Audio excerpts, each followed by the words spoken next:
The week before, we knew that the fire itself was going to be very intense. The very fact that as a community itself, we were already isolated from other areas as the highways were cut off.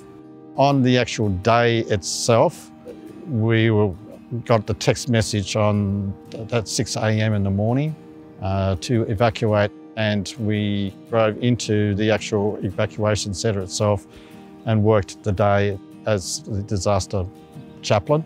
A lot of people were panicking, so my role changed somewhat to the area of trying to bring ease in people's minds. A lot of them were comforted by that. So the latest statistics I found out in the Eurobodalla Shire are 501 homes destroyed, 278 homes damaged. I think it was 74% of bushland in the Shire itself was destroyed.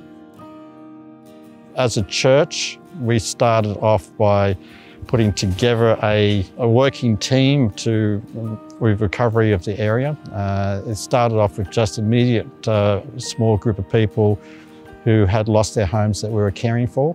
As the weeks passed after the fires itself, the numbers of the people that we were in connection with rose. I think we got up to about 36 people that we were caring for. And until such times as we start hearing what was happening in Mogo, and that increased again.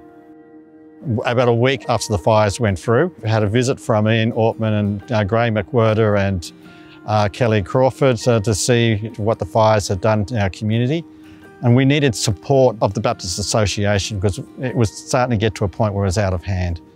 Kelly had been given the role in caring for the bushfire recovery process. We started to look at ways in dealing with mental health. That started the thinking with Kelly to think about the role of Bruce in the area through BaptistCare. So that was a great collaboration between the actual association itself and BaptistCare as well. A lot of the work that I do down here in Batemans Bay and the surrounding areas, including Mogo, Browley, Mossy Point, it's really just to provide bushfire relief counselling for anybody who has been significantly impacted by the fires last summer. A lot of the work involves just really spending time and talking to people, just being a calm presence in a really tough environment where they're rebuilding. So just being on the ground here is really important for the local community.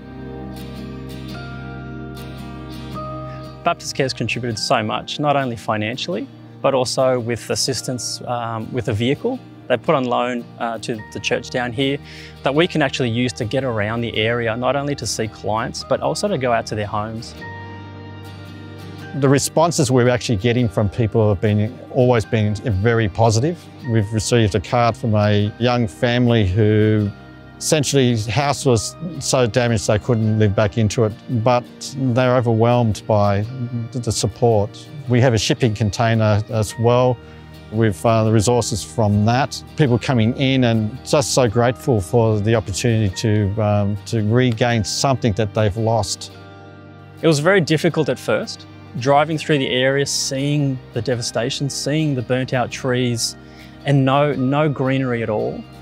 It was very confronting to hear some of the stories of people, but over time, seeing people's resilience, their strength, and the ability that they have just to sort of continue on through the incredible difficulty was quite moving. One of the things that we have seen through this whole process, I could stand here and make myself look really good in my role, but everything that's happened has been out of our control in the sense that God's hand is within what is happening around us. You see God's hand in all people's lives, and we're just following His guide. We've seen God's hand in just about every aspect of it, and as the bushfire coordinator team in our church, we give God glory in all that. So it's not me. We have a really good God.